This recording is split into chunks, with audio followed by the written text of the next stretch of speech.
ইসলাম সম্পর্কে অজ্ঞ থেকে শুরু করে সংশয়বাদী কিংবা আজকের এই হলিউড প্রজন্মের মানুষের ধারণা আমাদের রাসূল সাল্লাল্লাহু আলাইহি ওয়াসাল্লামের জীবনটাও তাদের দেখা আজগুবি হলিউড মুভির মতো কিছু একটা।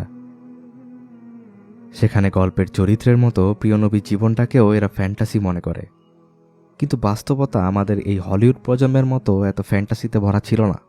আমাদের নবী রাসূল সাল্লাল্লাহু আলাইহি ওয়াসাল্লামও একজন মানুষই ছিলেন। তিনি কোনো জাদুকর ছিলেন না, সবসময় জায়নামাজে চড়ে উড়ে বেড়াতেন না, শুধু অলৌকিকতা দেখিয়ে বেড়াতেন না। আমাদের মুহাম্মদ সাল্লাল্লাহু আলাইহি ওয়াসাল্লামও একজন মানুষই ছিলেন। কেমন মানুষ? তিনিই আমাদের রাসূল সাল্লাল্লাহু আলাইহি ওয়াসাল্লাম, যিনি আগে পরে সমস্ত গুনাহ মাফ করে দেওয়ার পরও আল্লাহর কাছে দিনে শতবার তওবা করতেন, যিনি মাঝরাতে তাহাজ্জুদে সালাতে দাঁড়াতেন। এই দাঁড়ানো এত দীর্ঘ হতো যে পা ফুলে যেত। যখন ওনার স্ত্রী ওনাকে প্রশ্ন করত, আপনার এত কষ্ট করার কি দরকার, আপনার তো আগে পরে সব গুনাহ মাফ করে দেওয়া হয়েছে, তিনি বিনয়ের সাথে উত্তর দিতেন, আমি কি আল্লাহর কাছে কৃতজ্ঞ হব না? তিনিই আমাদের রাসূল সাল্লাল্লাহু আলাইহি ওয়াসাল্লাম, যিনি সন্তানের মৃত্যুতে কেঁদেছেন, স্ত্রীদের সাথে অভিমান করে ঘর থেকে বের হয়ে গেছেন, যিনি নিজের ছেঁড়া জামা নিজের হাতেই সেলাই করেছেন, যিনি যুদ্ধ করেছেন, যুদ্ধের ময়দানে আল্লাহর রাস্তায় নিহত হওয়া সঙ্গীদের মাথা কোলে নিয়ে অঝরে কেঁদেছেন, যিনি নিজে কবরে নেমে তাদের কবরস্থ করেছেন, যিনি কিশোরী স্ত্রীর সাথে দৌড় প্রতিযোগিতা করেছেন, প্রিয়তম স্ত্রী খাদিজার মৃত্যুতে ব্যথিত হয়েছেন, মাঝরাতে তার কবরের পাশে গিয়ে ধুঁকড়ে কেঁদেছেন। তিনি আমাদের মতোই একজন মানুষ, তিনিই আমাদের রাসূল সাল্লাল্লাহু আলাইহি ওয়াসাল্লাম। দিনের পর দিন যার বাড়ির চুলায় আগুন জ্বলত না, পানি আর খেজুর খেয়ে মাসের পর মাস চলে যেত। ক্ষুধার্ত সাহাবী এসে ক্ষুধার জ্বালায় নিজের পেটে পাথর দেখালে তিনি নিজের জামা তুলে দেখাতেন তার পেটে এর চেয়ে বেশি পাথর বাঁধা। যিনি এক তরকারির বেশি দিয়ে আহার করেননি, যার ঘর ছিল মাটির, বালিশ ছিল খেজুরের ছোবলা, আল্লাহর কসম তিনি আমাদের রাসূল সাল্লাল্লাহু আলাইহি ওয়াসাল্লাম। যিনি বদরের প্রান্তরে অল্প কিছু আল্লাহর বান্দা নিয়ে বিশাল শত্রু বাহিনীর মোকাবেলা করতে গিয়েছিলেন, যিনি তাইফের প্রান্তরে প্রস্তরাঘাতে ক্ষত বিক্ষত রক্তাক্ত হয়েও আল্লাহর কাছে হাত উঠিয়ে বলেছিলেন, হে আল্লাহ, তারা অবুঝ, তুমি তাদের ক্ষমা করে দাও।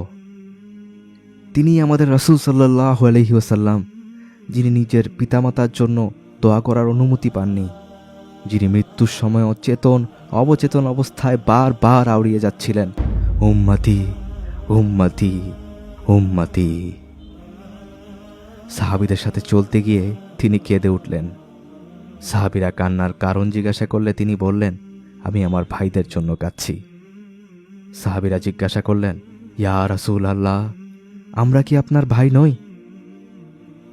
তিনি জবাব দিলেন, তোমরা তো আমার সাথী, আমার ভাই হলো তারা যারা আমার পরে আসবে আর আমাকে না দেখেই আমার উপর ঈমান আনবে। হ্যাঁ, তিনিই আমাদের রাসূল সাল্লাল্লাহু আলাইহি ওয়াসাল্লাম, যিনি আমার আপনার জন্মের আগেই আমাদের জন্য চোখের পানি ফেলে গেছেন। তিনিই আমাদের রাসূল সাল্লাল্লাহু আলাইহি ওয়াসাল্লাম, যার আত্মীয় স্বজন গোত্রীয় লোকেরাই ওনাকে হত্যার জন্য উঠে পড়ে লেগেছিল, যিনি আল্লাহর দিনের জন্য ঘর বাড়ি আত্মীয় স্বজন সব কিছু ছেড়ে গেছেন, যিনি শতাতির হাত থেকে বাঁচতে পাহাড়ে পাহাড়ে গুহায় গুহায় ঘুরে বেরিয়েছিলেন। মুশরিকরা যখন একের পর এক ক্ষমতা সম্পদ নারীর লোভ দেখাচ্ছিল, তখন তিনি তাদের বলেছিলেন, আমার এক হাতে চন্দ্র আর আরেক হাতে সূর্য এনে দিলেও আমি এই সত্য প্রচার থেকে বিরত হব না, হয় এই পথেই বিজয় লাভ করব, নয়তো এই পথেই ধ্বংস হয়ে যাব। হ্যাঁ, তিনিই আমাদের রাসূল সাল্লাল্লাহু আলাইহি ওয়াসাল্লাম, যার জন্য সাহাবীরা আপন পিতা ভাইয়ের বিরুদ্ধে যুদ্ধ করেছেন।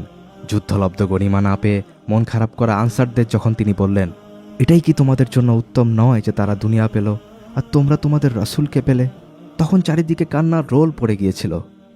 তিনি তো আমাদের রাসূল সাল্লাল্লাহু আলাইহি ওয়াসাল্লাম, যিনি খোদ অমুসলিমদের কাছেও আস্থার প্রতীক ছিলেন। অমুসলিমরা তার কাছে বিচার ফয়সালার জন্য আসত। তারা জানত মুহাম্মদ আর যাই হোক অবিচার করবে না, যিনি আমাদের জন্য হাসরের মাঠে আল্লাহর কাছে শাফায়াত করবেন, আমাদেরকে হাউজে কাউসারের পানি পান করাবেন। তিনিই আমাদের রাসূল সাল্লাল্লাহু আলাইহি ওয়াসাল্লাম। কিন্তু সেই প্রিয় নবীর সাথে কি আমরা ইনসাফ করতে পেরেছি? আমরা কি তার প্রতি আমাদের হক আদায় করতে পেরেছি? আমাদের সন্তানেরা আজ কাদের দেখে বড় হচ্ছে, কাদেরকে রোল মডেল বানাচ্ছে? কোথায় আজ প্রিয় নবীর সুন্নত আর কোথায় নবীর আদর্শ? তারা অনুসরণ করছে খেলোয়াড়, টিভি তারকার মতো জাহিলিয়াতের পথে আহ্বানকারীদের। আমাদের সন্তানেরা আজ গ্যাংস্টার হতে চায়, একে অন্যকে কুপিয়ে মারে। তারা আজ জীবনকে উপভোগ করতে চায় নিজের পিতামাতাকে নিজের হাতেই হত্যা করে। কিন্তু কেন তারা রাসূলকে অনুসরণ করতে চায় না? কেন তারা রাসূলকে আদর্শ বানাতে চায় না? কারণ আমরা আমাদের প্রজন্মের কাছে সেই মানুষটার জীবনই তুলে ধরতে পারিনি। রক্ত, ঘাম আর অশ্রুময় সেই জীবনটা পড়ে আছে অযত্নে, অবহেলায়। তাই আসুন রাসূলের আদর্শকে ছড়িয়ে দেই সবার মাঝে, প্রজন্ম থেকে প্রজন্মে। আসুন প্রিয় নবীর প্রতি আমাদের হক আদায় করি। সাল্লাল্লাহু আলাইহি ওয়াসাল্লাম।